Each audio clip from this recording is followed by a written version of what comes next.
Assalamualaikum warahmatullahi wabarakatuh. Kami dari kelompok 6 dengan saya A.R. Rifki Rantisi di sini akan menjelaskan tentang rangkuman pertemuan modul 1 yaitu manajemen proyek.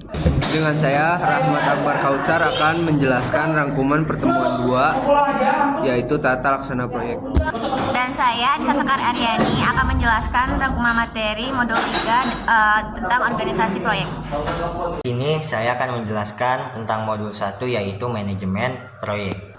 Pada intinya, manajemen adalah suatu sistem yang terdiri atas 3 fungsi pokok kegiatan yang saling berkaitan, yaitu yang pertama fungsi perencanaan atau planning, yang kedua fungsi pengendalian atau controlling, dan yang ketiga adalah fungsi pelaksanaan atau actuating.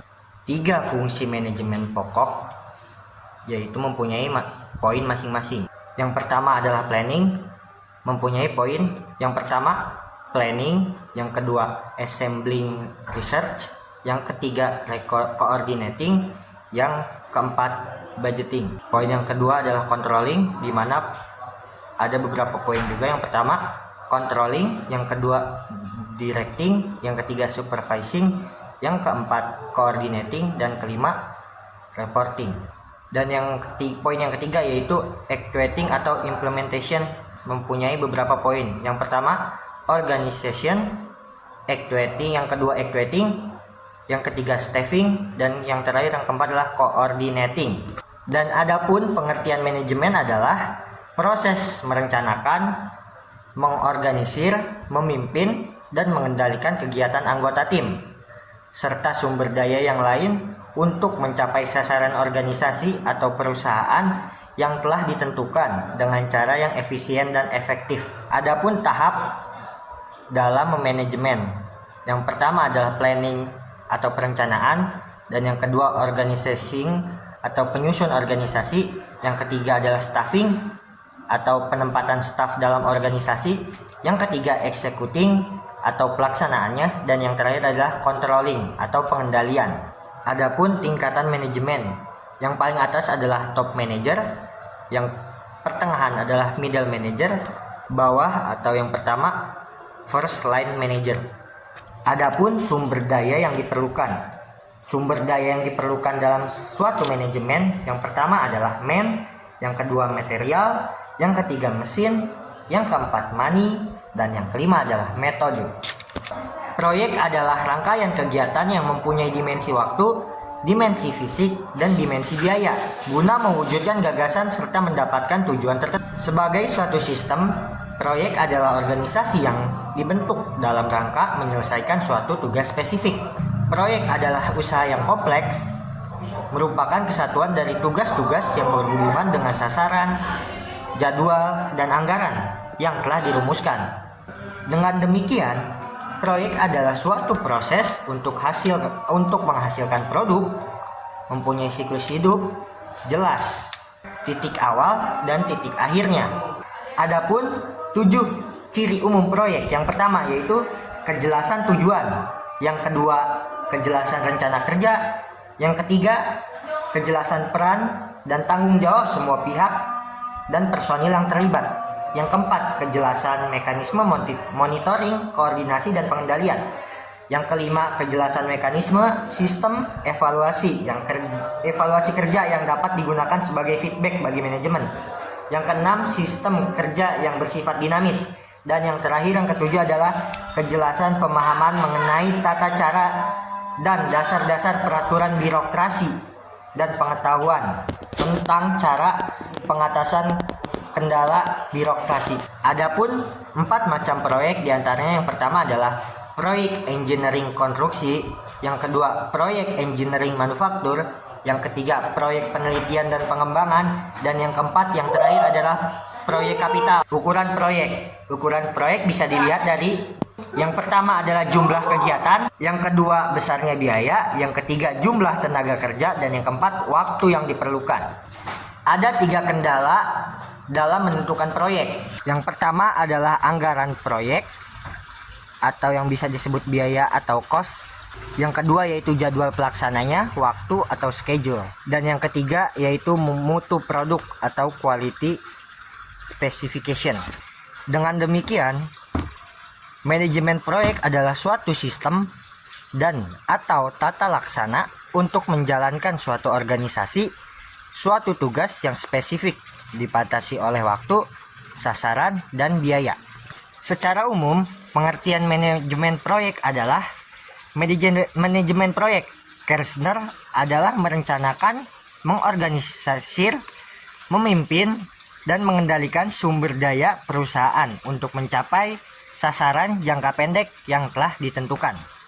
Manajemen proyek menurut Weidman adalah ilmu dan seni untuk mengatur atau memadukan sumber daya manusia dan sumber daya lain untuk mencapai tujuan-tujuan dalam waktu, anggaran, mutu yang terbatas untuk memberikan pelayanan yang terbaik bagi semua individu yang terlibat. Project management is the application of knowledge, skill, tools, and technique. Adapun 5 proses pada project management. Yang pertama yaitu initiation, yang kedua adalah planning, yang ketiga execution, yang keempat monitoring atau control, dan yang kelima adalah closing. Ada beberapa tahapan manajemen proyek. Yang pertama adalah tahapan identifikasi, yaitu inisiasi atau tahap memilih dan seleksi proyek. Yang kedua adalah desain, yaitu perencanaan, pendanaan, penganggaran. Dan yang ketiga adalah implementasi atau pelaksanaan, organisasi, penjadwalan, mobilisasi sumber daya.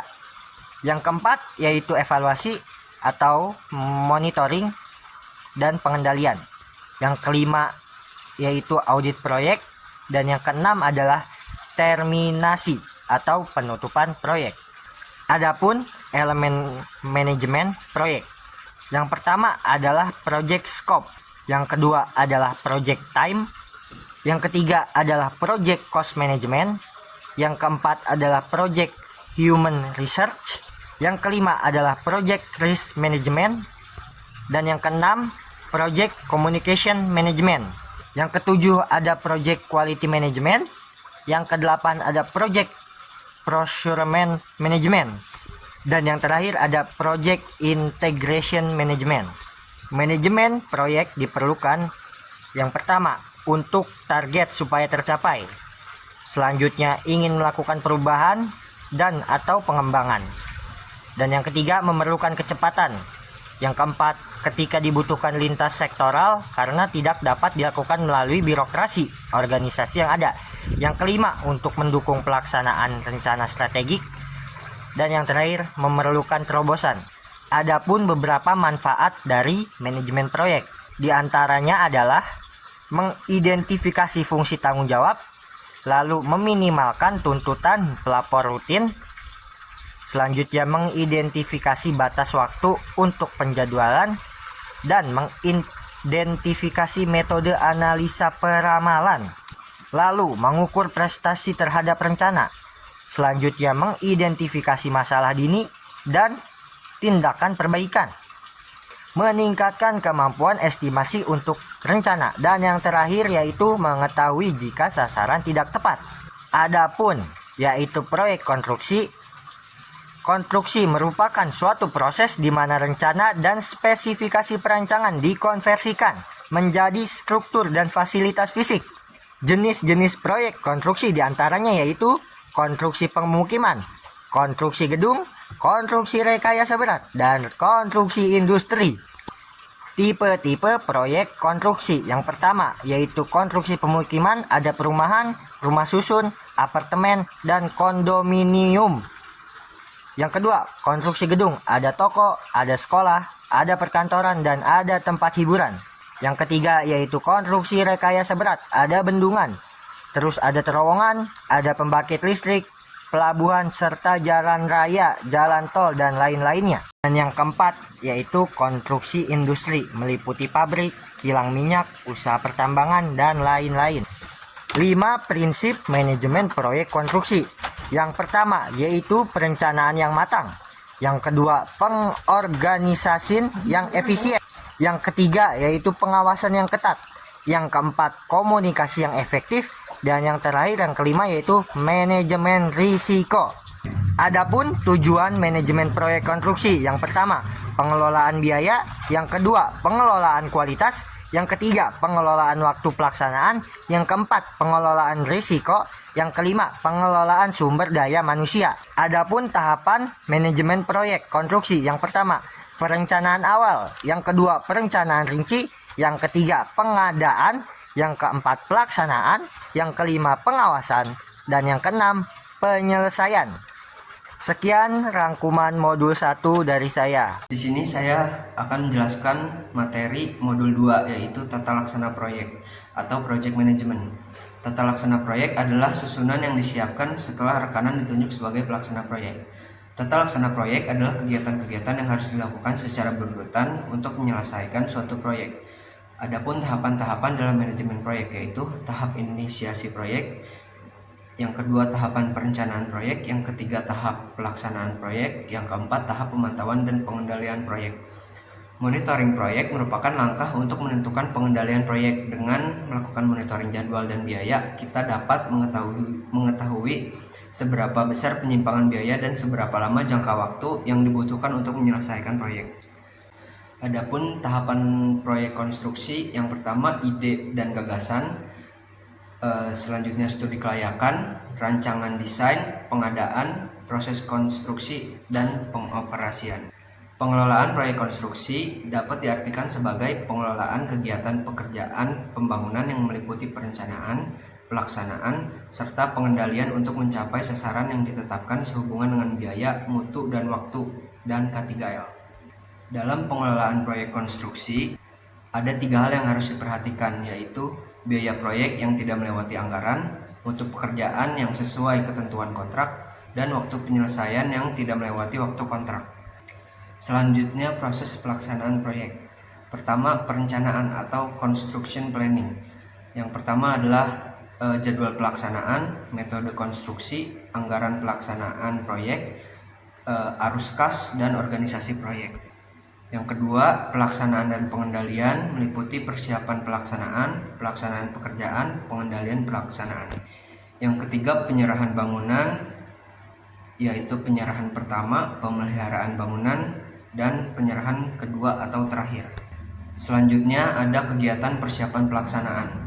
Di lingkup internal, yang pertama menyusun organisasi proyek dan mengisi orangnya. Kedua, menyelenggarakan rapat moving in. Yang ketiga, membangun prasarana atau sarana lapangan. Yang keempat, membuat program kerja bulanan dan mingguan. Yang kelima, melakukan mobilisasi sumber daya termasuk penyetelan. Yang keenam, memproses dana kerja untuk pelaksanaan. Dalam lingkup eksternal, yang pertama adalah menerima penyerahan lahan. Yang kedua, menyerahkan bagian site facilities untuk pihak satu. Yang ketiga, menghadiri rapat mempersiapkan pelaksanaan. Yang keempat, meminta persetujuan rencana, gambar, materi kepada konsultan. Yang kelima, melakukan pengukuran bersama. Yang keenam, mengajukan pembayaran uang muka pekerjaan. Dalam penyerahan lokasi kerja, dilakukan sebelum penerbitan SPMK dengan terlebih dahulu melaksanakan peninjauan lapangan bersama. Peninjauan lapangan bersama bertujuan untuk memastikan kesiapan lokasi kerja yang akan diserah terimakan, serta untuk melakukan inventarisasi seluruh bangunan yang ada serta seluruh aset milik penggunaan jasa. PPK wajib menyerahkan lokasi kerja sesuai dengan kebutuhan penyedia jasa pekerjaan konstruksi yang tercantum dalam rencana kerja yang telah disepakati dalam rapat persiapan penandatanganan kontrak. Hasil peninjauan dan penyerahan dituangkan dalam berita acara penyerahan lokasi kerja.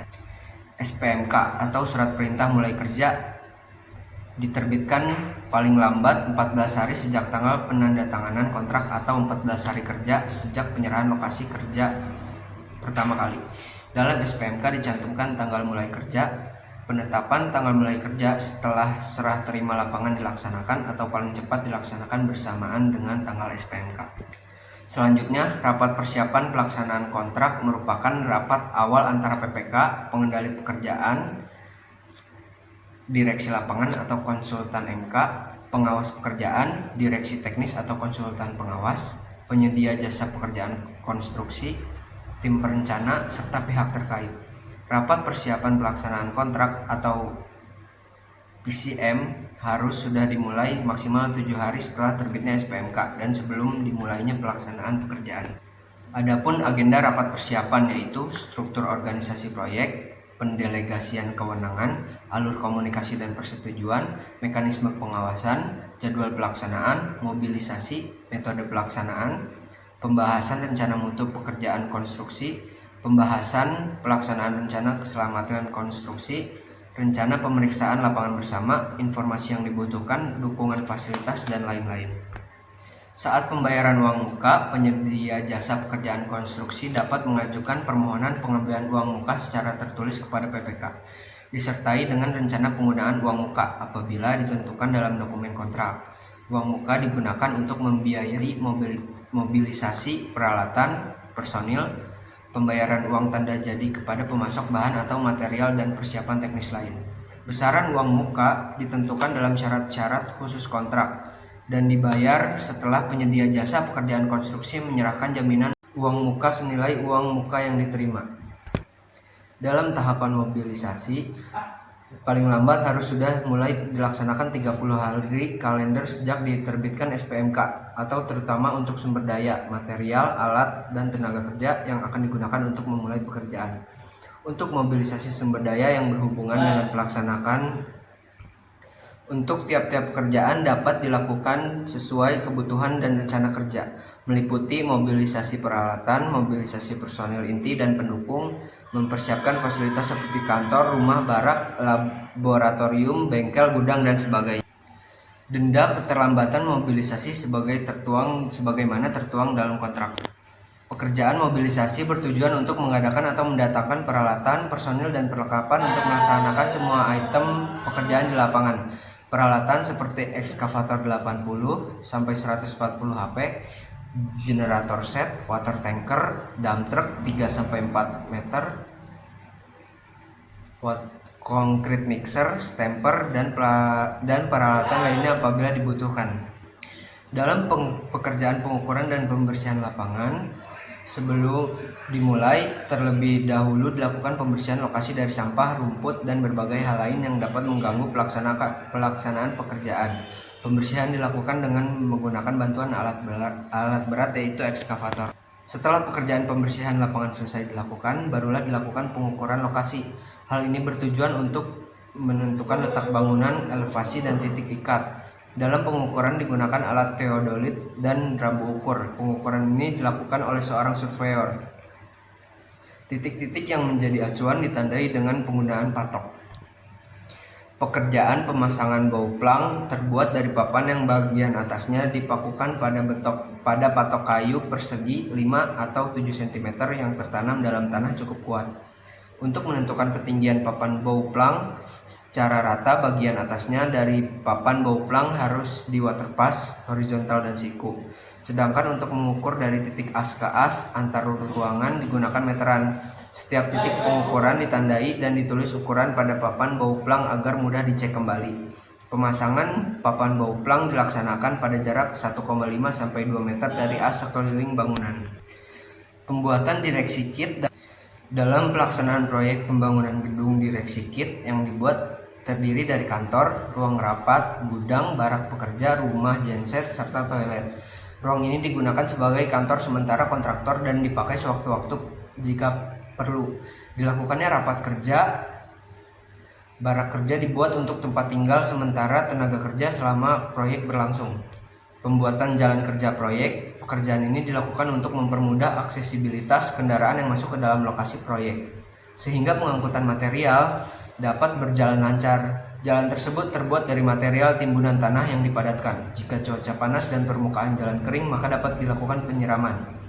Selain itu, di pinggir jalan dan pintu masuk menuju lokasi proyek dipasang spanduk, yaitu memberikan aturan bahwa setiap orang yang berada di dalam lokasi proyek harus selalu memakai alat pelindung diri dan senantiasa mematuhi peraturan K3 yang ada di lokasi. Kegiatan pelaksanaan konstruksi dalam lingkup internal yaitu menyiapkan shop drawing, mendatangkan sumber daya, menempatkan sumber daya sesuai program, mengimplementasi metode konstruksi atau kerja, mengadakan dana kerja, melakukan pengawasan dan koordinasi, melakukan pengendalian dalam aspek BMW, melakukan pemeriksaan atau pengetesan atas material dan hasil pelaksanaan. Kegiatan pelaksanaan konstruksi di lingkup eksternal yaitu mengajukan program pelaksanaan untuk disetujui konsultan, mengajukan contoh material untuk disetujui konsultan, memproses izin pelaksanaan pekerjaan dari konsultan, memproses pengakuan atas kualitas dan kuantitas hasil pelaksanaan dari konsultan, mengajukan pembayaran atas prestasi pekerjaan kepada pihak satu, melakukan pembahasan dan koordinasi dengan konsultan, membuat laporan kepada konsultan atau wakil pihak satu. Kegiatan pengendalian proyek, pengendalian yang menyatu dengan kegiatan pelaksanaan yaitu menetapkan jadwal pekerjaan, menetapkan harga material, upah alat, menetapkan subkontraktor dan harganya. Pengendalian yang mendasarkan kepada hasil pelaksanaan yaitu mencari data hasil pelaksanaan atau prestasi, mengevaluasi terhadap rencana, membuat analisis atau memahami apa yang terjadi dan menemukan penyebab masalahnya. Dalam pengendalian proyek meliputi dua sisi waktu. Satu, berdasarkan waktu kontrak yang terpakai sampai saat ini. Sampai saat ini berapa waktu yang sudah terpakai? Sampai saat ini sudah berapa prestasi tercapai? Sampai prestasi saat ini sudah berapa anggaran pelaksanaan terpakai? Berdasarkan sisa waktu kontrak, dengan sisa waktu kontrak yang ada, bagaimana menyelesaikan sisa pekerjaan dengan sisa anggaran yang ada. Dalam hal pengendalian biaya, konsep pengendalian biaya berarti mengendalikan kuantitas dan harga secara serentak atau bersamaan, baik untuk biaya material, biaya upah maupun biaya alat. Pengendalian adalah upaya mempertahankan pelaksanaan sesuai rencana atau mengembalikan pelaksanaan yang menyimpang kembali kepada rencana. Untuk itu secara preventif perlu menemukan penyebab dari penyimpangan yang mungkin terjadi. RAP atau Rencana Anggaran Pelaksanaan. Anggaran yang dirancang untuk pelaksanaan proyek yang mengalokasikan batasan bagi pembiayaan langsung dan pembiayaan tidak langsung, serta biaya atau beban lain yang ditetapkan perusahaan, serta pajak-pajak sesuai peraturan yang berlaku. RAP berfungsi sebagai pedoman dalam kegiatan pelaksanaan, pedoman atau tolak ukur dalam pengendalian biaya pelaksanaan. Pengendalian proyek merupakan proses kegiatan yang dilakukan selama proses konstruksi yang mengupayakan proses konstruksi tidak menyimpang dari rencana. Pada dasarnya ada 3 variabel yang harus dikendalikan selama proses konstruksi, yaitu biaya pelaksanaan proyek, waktu penyelesaian proyek, kualitas pekerjaan. Ketiga aspek tersebut saling terkait dan tidak dapat dipisahkan satu dengan yang lain. Artinya kedua aspek yang disebut terakhir juga mempengaruhi terhadap biaya. Lingkup pengendalian proyek dilakukan pada 3 bidang, yaitu pengendalian pada pelaksanaan pekerjaan. Dalam pengendalian pada pelaksanaan pekerjaan, kemajuan pekerjaan, pengadaan dan penggunaan sumber daya, material, alat tenaga kerja, termasuk pengendalian biaya pelaksanaan pekerjaan. Yang kedua, pengendalian pada pelaksanaan kontrak, mengupayakan keseimbangan kewajiban dan hak antara pihak satu dan pihak dua. Yang ketiga, pengendalian pada likuiditas, mengupayakan ketersediaan uang tunai untuk membiayai pelaksanaan pekerjaan, dilakukan dengan mengendalikan cash flow. Ketiganya memberikan dampak pada biaya. Pengendalian waktu, pada dasarnya yang harus dikendalikan adalah setiap kegiatan pelaksanaan yang berjalan dibandingkan dengan schedule-nya, tidak cukup hanya total prestasinya saja. Kedua, informasi yang harus dapat disajikan dalam setiap evaluasi waktu pelaksanaan adalah informasi kondisi tiap kegiatan, apakah dalam kondisi tepat waktu atau terlambat atau lebih cepat. Bila ada kegiatan yang terlambat, berapa besar keterlambatannya. Ketiga, caranya dengan menarik garis evaluasi pada waktu evaluasi yang memotong seluruh kegiatan yang ada pada titik-titik pencapaian progresnya. Kegiatan penyerahan bangunan. Penyerahan pertama, provisional handover atau PHO. Yang kedua, penyerahan terakhir atau final handover atau FHO. Lingkup eksternalnya mengajukan surat permohonan serah terima bangunan, bersama konsultan melakukan pemeriksaan pekerjaan dan mencatat cacat yang ada. Bila PHO, dibuat defect list cacat-cacat yang harus diperbaiki kontraktor. Menandatangani BRT acara penyerahan bangunan yang pertama bersama konsultan dan pihak satu. Memproses pembayaran sesuai prestasi. Kegiatan pemeliharaan sesudah PHO. Lingkup internalnya melakukan pemeriksaan bangunan secara periodik dan mencatat kerusakan yang terjadi, melakukan perbaikan, melakukan demobilisasi sumber daya yang tidak diperlukan lagi. Dalam lingkup eksternalnya, membuat laporan kegiatan pemeliharaan kepada konsultan atau wakil pihak 1. Pemeliharaan hasil pekerjaan. Yang pertama, masa pemeliharaan paling singkat untuk pekerjaan permanen selama 6 bulan, sedangkan untuk pekerjaan semi permanen selama 3 bulan dan dapat melampaui tahun anggaran.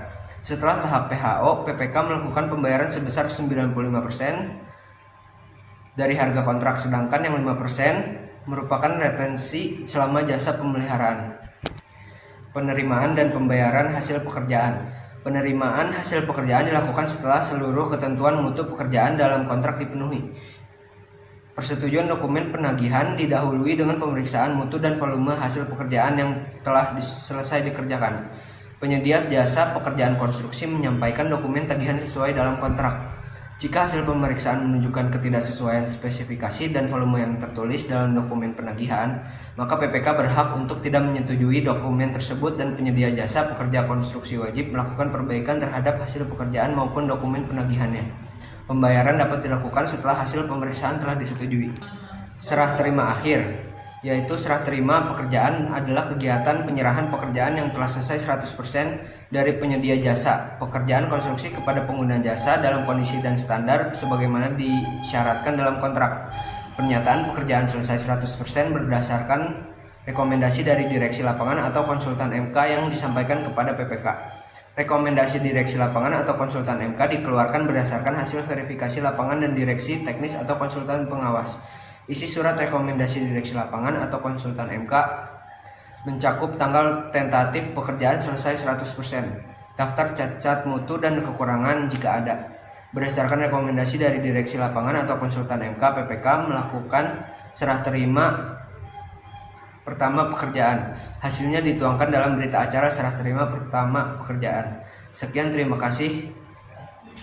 Rangkuman materi pertemuan ketiga tentang organisasi proyek konstruksi. Organisasi dalam proyek adalah sekelompok orang yang mengkoordinasikan aktivitas untuk memenuhi tujuan yang sesuai dengan waktu yang ditetapkan, batas biaya yang ditetapkan, dan standar kualitas yang ditetapkan. Fungsi koordinasi yang pertama itu untuk memperkuat komunikasi tentunya. Lalu tujuannya untuk pengelolaan proyek, untuk menyelesaikan proyek dalam waktu yang tepat, biaya yang sesuai rencana, dan kualitas yang sesuai dengan rencana juga. Lalu ada prioritas yang beda-beda tergantung dengan sifat proyeknya. Kumpulan elemen dalam proyek yang perlu kita ketahui, yang pertama itu tradisi, lalu hukum, kondisi ekonomi, kebijaksanaan pembangunan, dan lembaga-lembaga keuangan. Yang kedua, alternatif bentuk hubungan pemilik dan pelaksana proyek. Yang pertama itu bentuk pola hubungan. Yang pertama adalah tujuan pengelolaan proyek, yang kedua organisasi, yang ketiga lingkungan, yang keempat analisis rugi dan tiap hubungan pola. Lalu ada bentuk-bentuk organisasi. Bentuk-bentuk organisasi itu ada 5. Yang pertama adalah bentuk organisasi garis. Organisasi garis adalah organisasi yang paling sederhana, jumlah karyawannya sedikit, dan pemiliknya merupakan pemimpin tertinggi. Yang kedua adalah organisasi garis dan staf. Organisasi garis dan staf adalah orang yang menjalankan tugas pokok dan ada yang menjalankan tugas berdasarkan keahliannya. Organisasi yang ketiga adalah organisasi fungsional. Adalah organisasi yang pembagian tugas serta kegiatan pada spesialis yang dimiliki pejabatnya. Yang keempat adalah organisasi matriks. Organisasi matriks itu dibagi 2 kelompok, yaitu matriks lemah dan matriks kuat. Organisasi matriks lemah adalah organisasi baru yang beranggotakan staf dari setiap fungsi yang ada. Lalu organisasi matriks kuat itu adalah pengembangan dari organisasi matriks lemah yang menempatkan seorang kepala proyek. Yang kelima dan yang terakhir adalah organisasi panitia, yaitu kepemimpinan dan tanggung jawab dilakukan secara bersama-sama. Lalu ada tipe organisasi dalam proyek konstruksi. Ada 3 tipenya. Yang pertama tipe tradisional, yang kedua swakelola, dan yang ketiga adalah proyek putar kunci. Yang pertama adalah tipe organisasi tradisional, di mana konsultan perencana terpisah, kontraktor utamanya tunggal, dan melibatkan subkontraktor atau yang dikerjakan sendiri oleh kontraktor utama. Lalu yang kedua, swakelola. pemiliknya bertanggung jawab atas perencana, pekerjaan dapat dilakukan dengan kemampuan sendiri. Lalu yang ketiga, proyek putar kunci. Proyek yang meliputi perencanaan, perancangan, dan pelaksanaan konstruksi serta penyelesaian biaya. Jasa konsultan perencana, di mana menciptakan kondisi yang lebih objektif sehingga tercapai hasil yang lebih sakil. Konsultan perencana atau arsitek memberikan jasa kepada pemberi tugas, dan pemberi tugas memberikan imbalan kepada konsultan arsitek. Lalu konsultan arsitek memberikan proses produksi kepada ahli konstruksi, dan ahli konstruksi memberikan jasa kepada pemberi tugas, dan pemberi tugas memberikan imbalan kepada ahli konstruksi. Jasa konsultan pengawas, di mana mengawas pelaksanaan kegiatan atau pekerjaan konstruksi. Konsultan perencana dengan ahli konstruksi memberikan proses produksi. Begitupun dengan konsultan pengawas memberikan proses produksi kepada ahli konstruksi. Lalu konsultan perencana atau arsitek dan pemberi tugas dan juga konsultan pengawas saling memberikan imbalan dan jasa. Adalah jasa konsultan manajemen konstruksi, di mana jasa konsultan tersebut memberikan jasa untuk bertanggung jawab atas pengelolaan proses konstruksi secara keseluruhannya. Perencana atau arsitek memberikan jasa kepada pemberi tugas, lalu pemberi tugas memberikan imbalan kepada perencana. Pemberi tugas memberikan imbalan kepada konsultan manajemen konstruksi memberikan jasa kepada pemberi tugas, dan pemberi tugas memberikan imbalan kepada konsultan manajemen konstruksi. Lalu pemberi tugas memberikan imbalan atas jasa yang diberikan oleh ahli konstruksi atau kontraktor. Dan yang terakhir adalah jasa konsultan value engineering, yang meninjau pembiayaan yang tidak dibutuhkan dengan berkaitan dengan masalah teknis dalam tahapan pelaksanaan tanpa mengurangi mutu, keandalan, serta fungsinya. Sekian penjelasan rangkuman dari kelompok kami. Kurang lebihnya mohon maaf. Wassalamualaikum warahmatullahi wabarakatuh.